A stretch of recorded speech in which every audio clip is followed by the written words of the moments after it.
Boa noite a todos. Estamos abrindo aqui a nossa sala.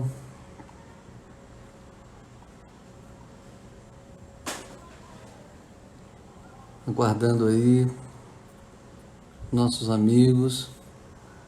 Chegando aí Dora, Manuel, Isa, Luciana, Maristé, Daniela, Dani, Manuel, Elisângela, muito bem, Eliane, todo mundo chegando aí na nossa sala, Solange, para a gente começar mais um encontro, mais uma doutrinária.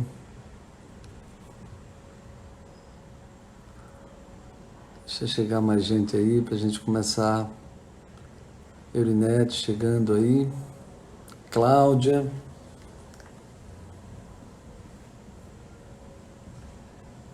Tatiana, Cleide. Márcia.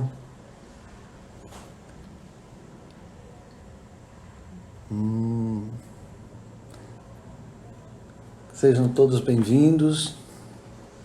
O nosso tema de hoje, vocês já viram aí, vai ser: que diferença faz ser espírita? Que diferença faz ser espírita? A gente que escolheu, abraçou essa doutrina, ou quem, eventualmente, Beth chegando aí também, Tânia,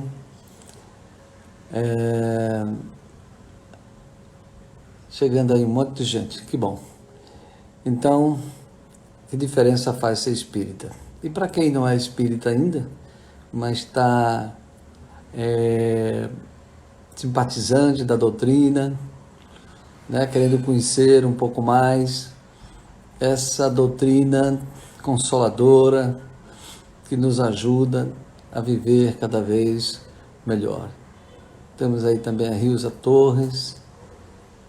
Às vezes eu não digo o nome porque aparece o nome codificado aí, é o nome do usuário, aparece com Gleide, Alane, então aparece o nome abreviado com algumas letrinhas que às vezes eu não consigo decifrar quem é a pessoa que está entrando, mas sintam-se todos,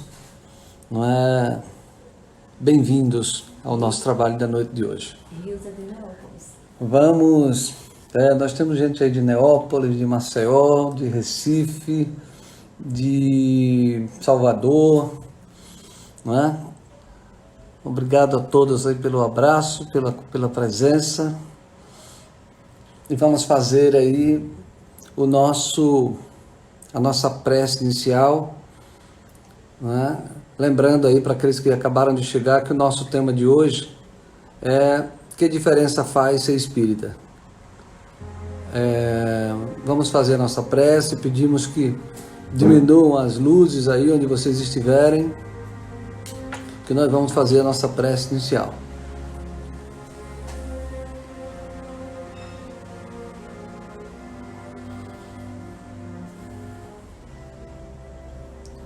Divino Mestre e amigo Jesus, é com alegria, com gratidão, que voltamos mais uma vez ao convívio mais íntimo contigo. Nós aqui reunidos nesse ambiente virtual, mas é assim, querido Mestre, no fundo somos espíritos e estaremos ligados aos propósitos que nos unem, independentemente dos obstáculos físicos, e por isso te damos graças. E queremos também que o Senhor nos ajude a elevar os nossos pensamentos, a abrir as comportas da nossa mente para captar as intuições sublimes dos espíritos felizes que compartilham conosco esse momento.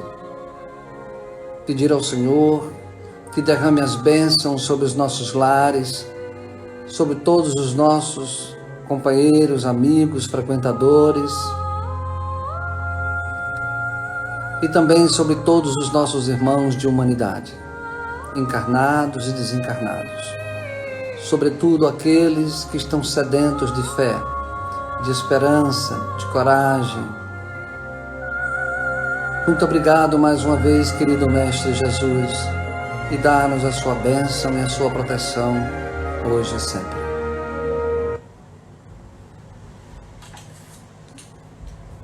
Yasmin também entrou aí agora, Edilene, né? Tem uma pessoa que entrou aí agora, mas é aquele nomezinho que a gente não consegue decifrar o que é. Luciano está chegando também aí.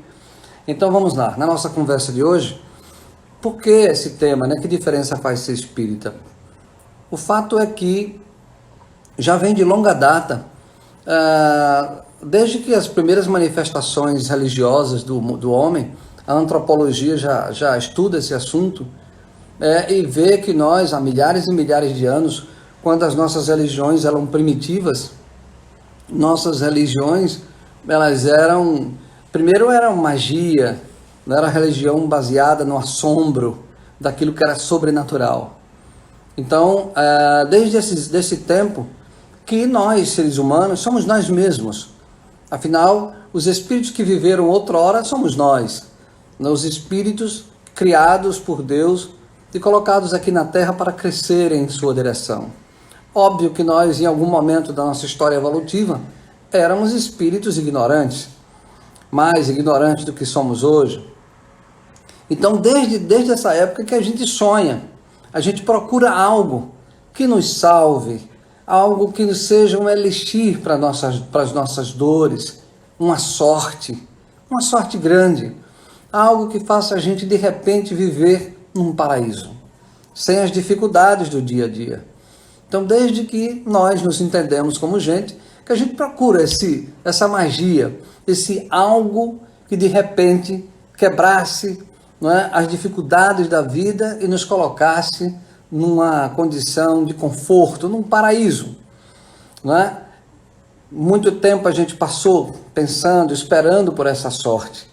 E ainda há hoje, muitos de nós, da humanidade, ainda procura por esse elixir, por essa sorte grande, por esse algo que de repente dê um estalo e mude a nossa vida. Aí tem um detalhe, sobretudo do ponto de vista material. Essa é a diferença. Nós passamos milhares e milhares de anos procurando uma mágica para a nossa vida material. E nos esquecemos que somos espíritos. Ou não nos lembramos, ou não foi possível saber. Então, e buscávamos, além de tudo, a questão da salvação. As religiões, que começou primeiro como magia, depois a gente assumiu as características religiosas com rituais, elegendo o representante, né? Várias religiões no mundo inteiro. E um dos maiores objetivos das religiões era a salvação. Eu quero ser salvo. Além de eu ter sucesso, de eu superar meus problemas materiais, encontrar aquele elixir, aquele algo mais, eu também queria ser salvo. Mas a gente, apesar de pensar em salvação, a gente sempre vinculou a salvação a algo material. Então daí, durante essa história toda de nossa evolução aqui na Terra, nós saímos da magia para a religião e continuamos buscando esse algo mais.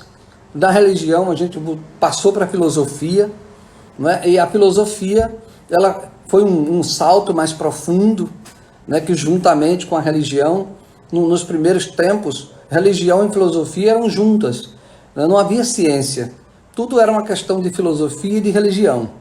As primeiras informações de ciência do mundo nasceram dentro da religião. Os grandes filósofos do mundo, eles eram também físicos, químicos, biólogos, médicos, né, matemáticos, e eles eram homens dos 7 instrumentos, que sabiam de tudo entre aspas. Então, depois de muito tempo, já mais agora próximo, surge a ciência, também trazendo grandes avanços, grandes conquistas, animando a humanidade e propondo, né, grandes promessas. Essas promessas, elas sempre vinham à tona como aquele elixir que a gente trazia desde o passado, o desejo de que ele aparecesse. Tanto religião como ciência, como filosofia, sempre pregava, né, essa conquista da felicidade. Tantas filosofias já existiram, tantas religiões, tantas conquistas na área da ciência. Dizia-se alguns séculos atrás que a gente não ia precisar mais de religião, nem de filosofia. A ciência ia tomar conta de tudo. Nós íamos ter tecnologia, não ia faltar alimento para ninguém, íamos ter celular, internet, íamos ter saneamento básico, comida para todo mundo, roupa, luxo, íamos viajar de um lugar para o outro sem muita dificuldade. De fato, tudo isso aconteceu. Nós conquistamos tudo isso. E isso são conquistas do espírito. Mas depois de cada promessa de que nós seríamos felizes se conquistássemos isso, vinha a frustração. Que frustração? A gente conseguia tudo, mas ficava faltando algo. Daí porque pessoas, tanto que têm dificuldades materiais, como pessoas que têm muito dinheiro, têm problemas pessoais, problemas íntimos, problemas da alma, que elas não conseguem preencher com as coisas do mundo material. Essas conquistas do mundo material não preenchem a sede do ser humano. Então sempre ficava faltando alguma coisa que a ciência não preenchia, e que a filosofia não preenchia, e que a religião também não preenchia. Daí vem uma grande frustração, uma falta de crença. Em algum momento o homem chegou a dizer que Deus estava morto. Dizer que a religião era um ópio. A religião foi uma invenção do ser humano para enganar o próprio ser humano. Mas todos, indiferentemente, indistintamente, todos passavam por essa grande frustração. E a maior frustração de todas chamava-se morte. Nós criamos um culto da morte. A morte era o fim da vida. E aqui fico pensando comigo, já imaginou aquele sujeito que é o criador da Apple? Como é que é o nome dele, Ivana? Steve Jobs, né? O Bill Gates. São homens que tiveram, no caso do Steve Jobs, teve um império econômico que persiste até hoje, ainda vai persistir por muito tempo. O Bill Gates. São homens que de um poder material sem precedente na história da humanidade. Mas no fim de tudo, vencia a morte. É como se eu pudesse conquistar tudo, todos os impérios do mundo, toda a riqueza do mundo, todo o ouro, toda a fama, todo o respeito do mundo, toda a consideração. Mas no final a morte vencia. Aquilo tudo que eu conquistei, de repente, em um segundo, se esvaía. E eu estava lá só. Apesar da gente não ter a crença de que somos espíritos, imagine que quando o Steve Jobs desencarnou, ele se viu só. Só que eu digo, sem todo o poder material que ele acumulou em torno de si. Nada daquilo valeu. Isso é a frustração. A vida material, ela foi entendida ao longo dos milênios como sendo a grande meta. O ganhar dinheiro, o ter poder, o decidir, mandar, satisfazer suas vontades físicas, materiais. Esse sempre foi o nosso grande sonho, a nossa grande sorte. Mas no final a morte sempre vencia. Os imperadores romanos quase que tomaram conta do mundo todo. Um belo dia morriam. E tudo aquilo se esfumava. Tudo virava pó, cinza. Essa grande frustração da humanidade que nos levou ao materialismo. Essa descrença, o suicídio, o desespero, a insatisfação, a fragilidade emocional, tudo decorre da gente ter posto as nossas expectativas na matéria, no corpo físico. Eu acho que se o Steve Jobs tivesse dinheiro, ele tinha comprado uma vacina para que ele nunca morresse. E quantos milionários tentaram comprar essa vacina? Quantos milionários tentaram comprar? Alguns congelaram seus corpos, na esperança de que daqui a 100 anos, 50, 200, não sei quanto tempo, a ciência vai encontrar uma tecnologia que vão fazê-los ressuscitar e continuar gozando a riqueza material. Parece coisa assim de criança, bobo, mas é assim, a falta da compreensão do que nós somos faz com que a gente seja vencido pela morte. A morte é o fim de tudo. É ela que acaba com tudo, acaba com a família, com os sonhos, com o dinheiro, com a fortuna, com o império, com o reinado. Isso sempre deixou um grande vazio na humanidade. Jesus, quando chegou ao mundo, há mais de 2000 anos atrás, uma das grandes propostas, ou a maior proposta de Jesus, era nos trazer uma verdade. Uma verdade que nós não tínhamos. Éramos órfãos de uma grande verdade. E qual foi a grande verdade que Jesus nos trouxe? Para tirar a gente desse vazio existencial. Ele trouxe a verdade. Na verdade, Jesus matou a morte. Jesus proclamou a vida do Espírito. E a vida do Espírito é eterna. Quando Jesus diz, eu vos dou a vida eterna, a gente pensava no passado que era uma vida lá no céu, feito anjinho. Não. A vida eterna é a nossa vida, a minha vida, a sua vida. A vida de todos os seres. Todos os seres vivos são eternos. Então Jesus trouxe a grande verdade de dizer que nós somos eternos, somos espíritos, somos imortais. Jesus veio nos alertar de que as grandes conquistas não se realizam no plano material. Olha que coisa fantástica. Mais de 2000 anos se passaram. Apesar da insistência dos apóstolos, do grande trabalho do cristianismo, isso não foi possível ser inculcado, colocado na nossa mente, que o grande propósito da vida não é a matéria em si, mas passar por ela, fazer dela um caminho, mas o destino, a meta, é a vida eterna, é a vida do Espírito. O Espírito leva consigo as suas conquistas, e tudo mais que ele teve fica para trás. Para reis, imperadores, filósofos, cientistas, todos eles ficam para trás. Então Jesus trouxe essa grande verdade, né, para sustentar as nossas conquistas. Por que eu estou dizendo sustentar as nossas conquistas? Porque imagine que o Steve Jobs, ele passou a vida inteira dando uma contribuição à humanidade no campo da ciência, da tecnologia.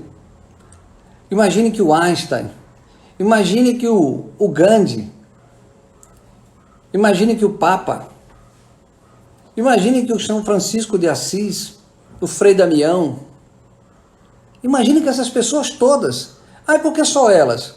Imagine que nós que vivemos a nossa vidinha, passamos a vida inteira garimpando, lutando, mães de famílias que se doaram a vida inteira para cuidar dos seus filhos, e no final isso não serve para nada. A morte vem e acaba com tudo. Então Jesus trouxe a verdade que sustenta as nossas conquistas. Que verdades são essas? Eu sou imortal. Desculpe. Eu sou imortal. Você é imortal. Nós somos imortais. Então, o que sustenta as minhas conquistas, não importa que eu desencarne amanhã, tudo que eu fiz já é sustentado. Eu não fiz como o corpo que fez, eu fiz como espírito que sou. Fui eu como espírito que fui pai, que fui filho, que fui amigo. Fui eu como espírito que fui cientista, que fui papa. Fui eu que investi, fui eu que trabalhei, fui eu que amei, fui eu que perdoei. O que sustenta isso eternamente é a ideia da imortalidade. A ideia não, o fato. Então Jesus trouxe essa grande revelação. Quando ele dizia assim, meu reino não é deste mundo. Quanto tempo a gente demorou para entender isso? Parecia que o mundo de Jesus era um mundo que só ele ia. Parecia que o mundo de Jesus era um mundo idílico, do paraíso, dos anjos. E só ele e Deus lá. Não. Ele veio nos convidar para o seu reino. Jesus não é um rei mesquinho. Não é um monarca que escolhe os seus súditos.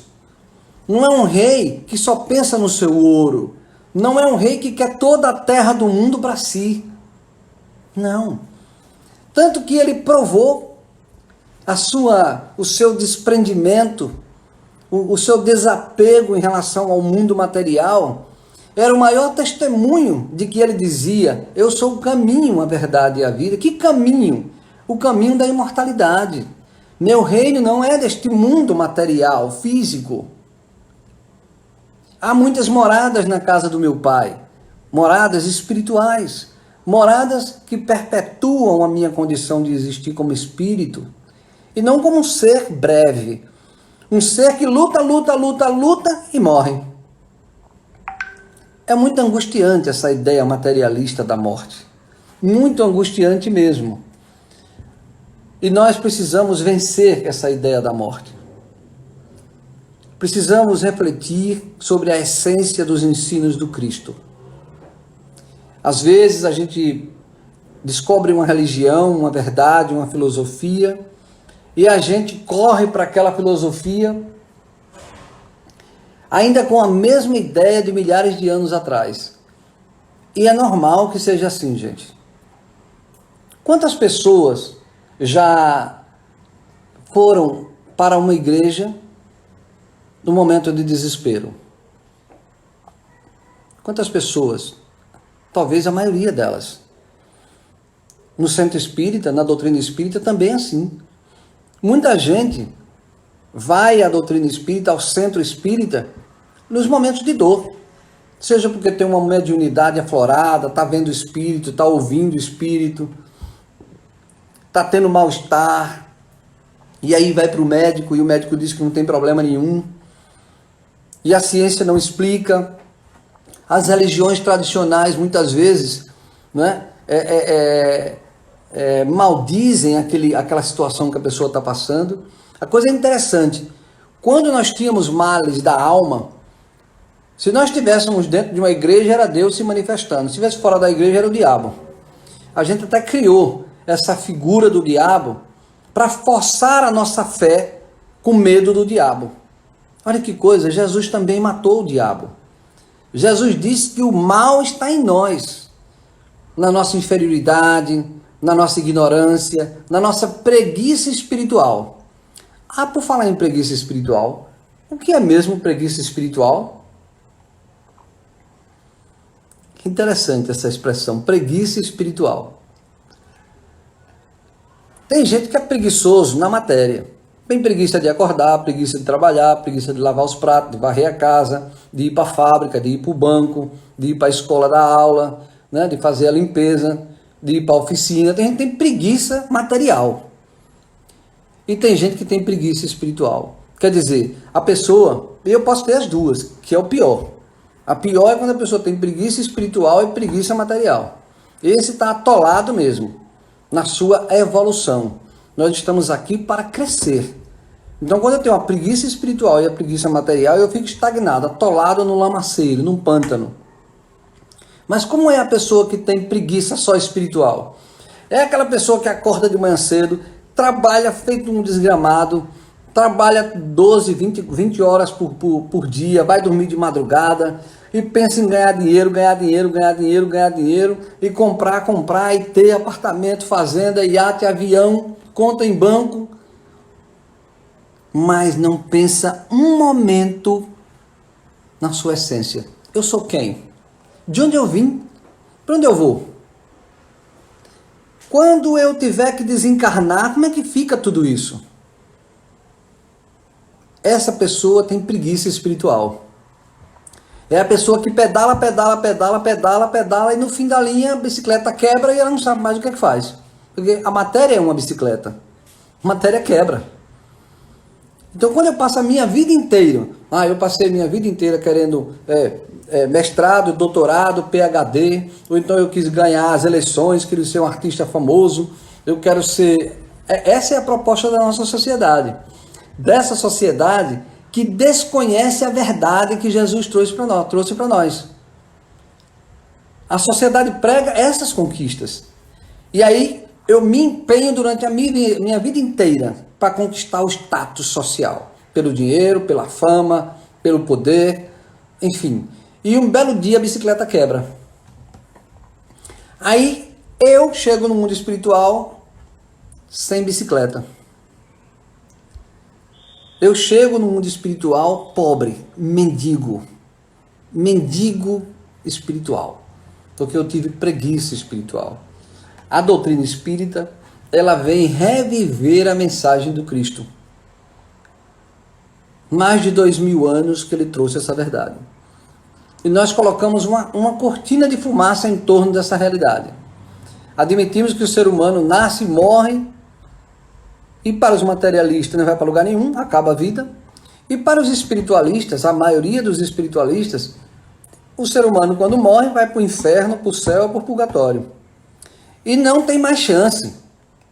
Isso também nos amedrontou. Jesus não falou disso. Ele disse que nós temos a vida eterna. Nós temos uma vida de conquista para ir ao encontro de Deus. E a proposta foi o caminho, o Evangelho. Eu sou o caminho. A mensagem dele é o caminho. Para que nós entremos em comunhão com Deus. E não fique estacionado no inferno, no purgatório ou em qualquer lugar que seja. Isso foi uma fumaça que nós criamos em torno da mensagem do Cristo. O Espiritismo veio reviver a mensagem do Cristo. Veio resgatar essa verdade que sustenta as lutas. Quando eu luto a vida inteira, há um sentido para a minha luta. Eu não vou morrer na praia, velho, doente, como se não valeu a pena, como esse ator que se suicidou há uns 15 dias atrás, aquele ator que era cômico, né, que fazia na Globo, eu me esqueço o nome dele aqui, né? Esse ator, ele deu um depoimento dramático. Antes de suicidar-se, ele escreveu lá um bilhete e disse assim: foram 85 anos jogados fora. Dói muito. Eu preciso, Jesus disse, há uma realidade, uma verdade que sustenta a sua luta. Não importa se essa luta foi de 5, de 10, de 50, de 80, de 100 anos. Mas a verdade que sustenta a sua luta é o significado disso tudo para você, espírito. Você, espírito, leva consigo o patrimônio das suas lutas, se você tiver confiança disso. Se você tiver consciência de que você é espírito e, portanto, todas as suas lutas têm uma essência espiritual. Jesus veio resgatar a verdade que justifica a vida. Jesus veio trazer a verdade que justifica a dor. Veio trazer a verdade que justifica as lutas. Porque senão tudo é em vão. Viver para quê? Daí o alto índice de suicídio, de angústia, de falta de sentido. Porque nós perdemos essa sustentação que o Mestre trouxe para nós. E a doutrina espírita vem resgatar essa sustentação. E quando nós conhecemos a doutrina espírita, a gente ressignifica a vida. Nós fazemos uma nova leitura da vida inteira. Como assim? O universo. Quando eu não conhecia a doutrina espírita, não quero nem saber, as estrelas existem para iluminar e enfeitar as noites dos homens. Ah, não. Com a doutrina espírita, o universo é a casa do meu Pai, que Jesus me prometeu, nos prometeu. Há muitas moradas na casa do meu Pai, não se turbe o vosso coração. Veja, antes o universo, eu era indiferente. Eu não estou lá nas galáxias, nas estrelas, com a doutrina espírita. Eu resgato Jesus, o Evangelho. O universo é a casa do Pai, é a minha casa. Nós somos os herdeiros do meu Pai, dessa grande casa que Ele criou, só para nós. Não foi mais para ninguém. Os espíritos que habitam o universo são os herdeiros dessa grande pátria, dessa grande casa que Deus criou para todos nós. A Terra, a matéria passa a ter um sentido. Antes, para mim, a matéria, quando nós não conhecíamos a doutrina espírita, era apenas a matéria. Eu tinha que abusar da matéria. Agora, com a doutrina espírita, a matéria ela é o meio no qual eu evoluo. É o meio que eu preciso, é a ferramenta que eu preciso trabalhar para me educar, para crescer, para caminhar em direção a Deus. Quantas coisas mais eu tive que redefinir na minha vida depois que eu conheci a doutrina espírita? A vida. O que é a vida? Quando eu não conhecia a doutrina espírita, a vida era um acaso. Ah, minha mãe me pariu, não pedi para nascer, isso é vida. É esse acaso, é esse azar ou essa sorte. Quando eu não conhecia a doutrina espírita e o evangelho, era assim. Agora não. Agora eu sei que a vida tem um sentido. A verdade que Jesus trouxe e a doutrina espírita resgata, dá um sentido à minha vida. Eu não nasci por acaso. A minha vida é uma vida imortal. Eu tenho uma missão. Eu tenho um dever, uma obrigação com o Criador. Não de me ajoelhar nos templos. Não de ficar gritando nas praças, Senhor, Senhor, louvando. Não. A minha grande igreja agora passa a ser onde eu estou. Que eu até vá para as igrejas, que é bom. Mas a minha verdadeira igreja é a minha casa. A minha verdadeira igreja é o meu coração. É onde eu derramo as minhas lágrimas. É onde eu sinto a minha dor. É onde eu sinto o suor caindo da minha face. É ali que está a minha igreja. É ali que eu me realizo como espírito. E o que sustenta o futuro dessa realização é o fato de eu ser imortal. O que a doutrina espírita também nos ajuda a ressignificar? Afetos e desafetos. Por que eu tenho um pai assim? Todo mundo tem a sorte de ter um pai bom. E eu não tenho um pai bom. Eu nem tive pai. Por que o meu marido é assim? Por que a minha esposa? Por que eu tenho um filho assim? Os afetos e desafetos, quando eu não conhecia o evangelho e a doutrina espírita, era revoltante. Eu não sabia por quê. Meu Deus, por que o Senhor me deu um filho assim? Meu Deus, por que eu tenho que ficar o resto da minha vida desse jeito? Eu tive o azar. Por que o Senhor não me deu um marido melhor, uma mulher, uma esposa melhor, um filho melhor, um pai, uma mãe melhor? Eu vivia reclamando pelos cantos que eu não tive sorte. Eu vivia reclamando e eu rezo tanto pedindo a Deus que me dê outro marido, que me dê outra filha, que me dê outra esposa, outra mãe e outro pai. Porque eu ainda confio naquelas velhas crenças que precisava de algo, daquele elixir mágico que transformasse a vida. Não. Agora que eu conheço o evangelho e a doutrina espírita, eu sei que os meus afetos e desafetos são meus irmãos espirituais. Muito mais, muito além da minha mãe, ela é muito mais do que minha mãe, ela é minha companheira. De outras encarnações. O meu pai é companheiro de outras encarnações. Meu filho, companheiro de outras encarnações. Sob a perspectiva do espírito, tudo ganha significado. Não estamos juntos por acaso.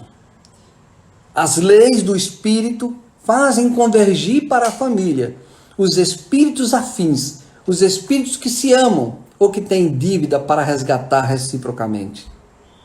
Se estamos juntos, é porque há uma grande necessidade de estar. E não se trata de sorte nem de azar. Não se trata de comodismo. Não. Estamos juntos porque necessitamos estar. Numa outra doutrinária, a gente vai falar um pouco mais da lei de causa e efeito, da reencarnação, da evolução, para que aqueles que estão chegando possam entender melhor isso que nós estamos falando. A dor tem um novo sentido. O destino tem um novo sentido. Quando eu não conhecia a doutrina espírita e o evangelho, eu olhava para trás e tinha revolta das lágrimas que eu derramei. Eu tinha revolta dos ingratos que foram ingratos comigo, daqueles que me enganaram, daqueles que me fizeram chorar. As minhas dores, elas eram malditas. As minhas dores eram mal empregadas. As minhas dores eram como um lixo que eu queria jogar fora e nunca mais queria saber delas. Era revoltante viver num mundo onde a dor não tem sentido. Com a doutrina espírita e o evangelho, a dor passou a ter sentido. Porque a doutrina e o evangelho Por que a doutrina e o evangelho? Porque no evangelho diz assim, a cada um segundo a sua obra, a cada um segundo o seu merecimento. E a doutrina, lei de causa e efeito. Então nós estamos colhendo aquilo que nós plantamos. A doutrina espírita, ela dá essa significação à nossa dor. A nossa dor não é um castigo, como a gente pensava. Não, Deus me deu esse filho assim porque ele me castigou. Olha que coisa. Não. Deus me deu o filho que eu preciso ter. Porque é o companheiro espiritual que no passado se ligou a mim pelos laços da responsabilidade ou da irresponsabilidade. Olha que coisa, gente. Nossos filhos podem ter sido os cúmplices das irresponsabilidades do passado. Também podem ser os companheiros das conquistas positivas. E estamos juntos porque nos comprometemos. A doutrina espírita, ela resgata a verdade que sustenta as nossas conquistas, baseada na grande verdade que o nosso Divino Mestre trouxe para todos nós. A doutrina espírita, assim como o Evangelho, matou a morte. A doutrina espírita dá um significado à morte diferente daquele que eu tinha quando eu não conhecia a doutrina espírita. Quando eu não conhecia o Evangelho e a doutrina espírita, eu entrava em desespero, em pânico, só de pensar que um dia eu morreria. Aliás, a doutrina espírita, o verbo morrer até perdeu sentido. Nós substituímos morrer por desencarnar. Então a gente até criou aquelas 3 batidinhas, né? Não quero nem pensar nesse assunto. Tamanha a nossa ignorância. Mas Jesus veio dar significado à morte.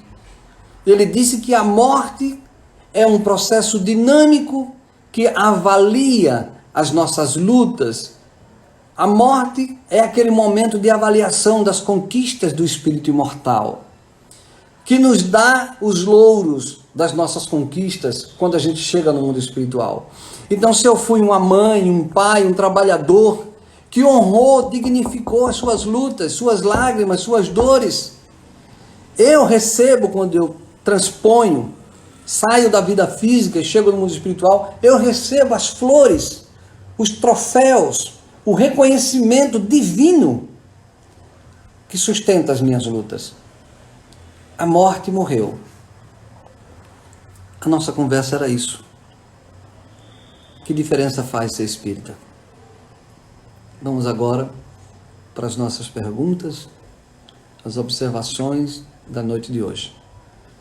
Já temos aí 38 minutos de conversa. Agora vamos esperar aí que vocês nos façam algumas perguntas. Já temos aqui uma. A doutrina espírita passa a ser um divisor de águas em nossas vidas. Perfeito, Mônica. A doutrina espírita passa a ser um divisor de águas em nossas vidas. Perfeito. A partir dela, nunca mais eu vou me vitimar. Nunca mais eu vou ficar pelos cantos reclamando da vida. Aliás, eu só tenho que agradecer. Ainda que eu esteja sentindo aquela angustiazinha naquele dia, aquela dorzinha naquele dia, bola para frente. Agradeça a Deus porque eu sou imortal. O que me sustenta é a verdade divina. O que me sustenta é a verdade que o Cristo deixou. Vamos mais aí, quem é que... Quem quer colocar mais alguma coisa? Marcos aí, Marcos Julião, Cleide, Albuquerque, alguma coisa Albuquerque aí que eu não estou vendo de longe aqui. Ive. Hã? Ive. Ives? Ive. Ive. Luciano, Marcos Juliana, Cláudia, Thelma. Por que eu não consigo perdoar, Thelma? Perdoar faz parte dessa grande verdade que Jesus já trouxe, viu? Aí estamos atrasados.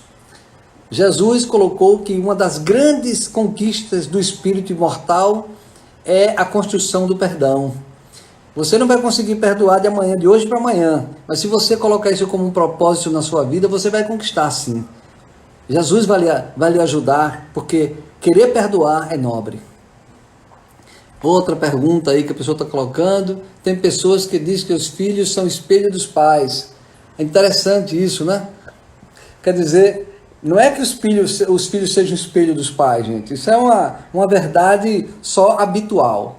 Na verdade, os filhos são pessoas que têm simpatia com os pais ou antipatia.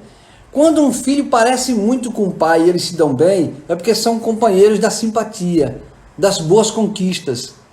Mas quando um filho não se dá bem com o pai, não é porque ele não parece com o pai, é porque são companheiros de erros do passado.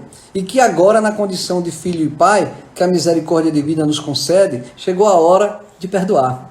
Chegou a hora de superar os erros do passado e aprender a amar e a perdoar. Deixa eu ver aqui mais. Foi muito bem esclarecido, muito bem. Depois vem Cláudio, aqui é Léo. Aqui na Terra, como podemos buscar o equilíbrio entre o material e o espiritual? Oi, Léo, como vai? Tudo bom? Um abraço para você aí, Léo. Léo é nosso amiguinho aí de 12, 13 anos, um rapazinho, ou 14. Desculpa aí se eu estou errando a idade, Léo. Mas como é que a gente como é que a gente pode separar as conquistas, não é? O equilíbrio entre o material e o espiritual aqui na Terra? É assim, Léo. Toda vez que a gente estiver fazendo algo material, espiritualize o que você faz. Você está fazendo algo na matéria porque você precisa dela para se espiritualizar. Então não tem essa separação do espiritual e material. A vida é sempre espiritual, quer eu esteja encarnado ou desencarnado. Tá certo, Léo? Você é muito inteligente, você entendeu bem o que eu quis dizer. Obrigada, Rios agradecendo aí, Márcia. Quando eu conheci a doutrina espírita, não tive mais medo da morte. É isso, Márcia. Não é que a gente fique assim, alegre, não é que agora eu vou morrer feliz, não. A gente tem um tom de responsabilidade, de continuidade. Porque a morte é um momento grave da nossa vida, mas é um momento grave que soma, que acrescenta, que dá continuidade, que sustenta as lutas da vida. Muito bem. Precisamos ser humildes e tolerantes, ser amor. Muito bem. Aí é Dani Viana. Deixa eu ver aqui mais. Manuel está dizendo o seguinte: eu já ouvi algumas pessoas dizerem que ser espírita é aprender a viver o sofrimento como aprendizado. Isso aí, nosso companheiro Manuel está lembrando que Jesus ressignificou a dor. Não é? A dor, ela é um momento de superação do espírito e não da matéria. Não é o meu corpo que supera a dor. Sou eu, o espírito, que dignifico a dor e com ela eu cresço. Diferente de quando eu me desespero, diferente de quando eu me revolto contra a dor. Aí eu perco a oportunidade de ela se tornar um instrumento da minha evolução, do meu crescimento. A falta do conhecimento da doutrina espírita tem levado muitas pessoas aos hospitais, diante da pandemia, a entrar em desespero a ponto de dizer que não pode morrer devido a pendências que tem que solucionar. Exatamente, Mônica. A gente fica muito preocupado com as pendências, os filhos que ficam, as dívidas, o Banese Card parcelado em 30 vezes, não é? O marido, a casa, os bens. Minha gente, Jesus disse, olha, quem quiser salvar a sua alma, perdê-la-á. O que ele quis dizer com isso? Se a gente se preocupar com as coisas materiais, a gente perde a nossa paz. A gente chega no mundo espiritual em desespero.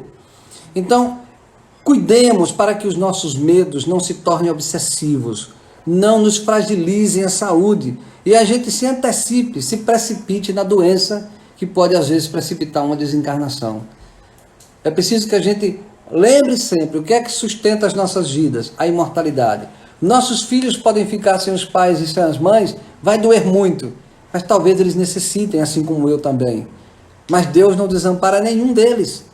Pode ser até que eles tenham que lutar mais, o triplo, do que se tivesse com minha presença. Mas quem sabe, eles não precisam dessa luta mesmo. E eu também preciso me desprender deles, porque afinal, os filhos não são nossos, são filhos de Deus. Muito obrigado por tudo, a Márcia está agradecendo. Eu que agradeço, não é, a todos vocês. Agradeço a Jesus, a Deus, aos espíritos amigos que estão conosco, que nos inspiram, que nos ajudam a integrar os nossos pensamentos em uníssono para que a gente tenha uma compreensão cada vez melhor do Evangelho e da doutrina espírita. Agora vamos fazer a nossa prece final, lembrando as pessoas que estão no tratamento para que mentalizem, né, a sua saúde do corpo, a sua saúde do espírito, aqueles que querem colocar um copo d'água na mesa, diminua a luminosidade, que os nossos amigos espirituais vão dar o passe, que nós estamos acostumados lá no centro, mas também agora o passe também é realizado. Então, nos concentremos que nós vamos fazer a nossa prece agora. Querido amigo e mestre Jesus, muito obrigado, querido mestre, porque o Senhor nos trouxe a verdade que nos sustenta. A verdade que dá significado às lágrimas, à dor, às lutas, que dá significado ao perdão, que dá significado à paciência.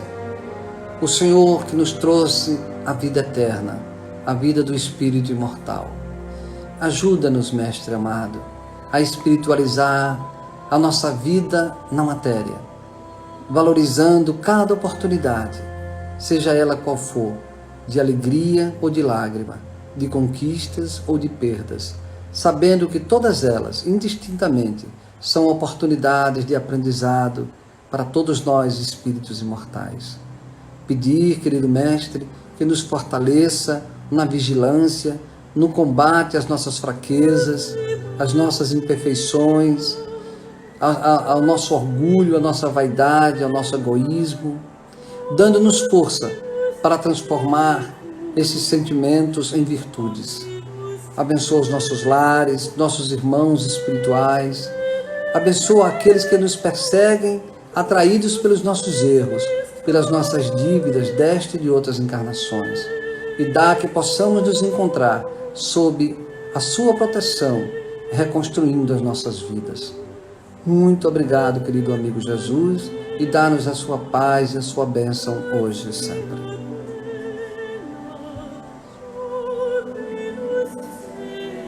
Um abraço a todos. Até domingo, se Deus quiser, às 19 horas, no nosso culto do Evangelho. Um abraço a todos e até domingo.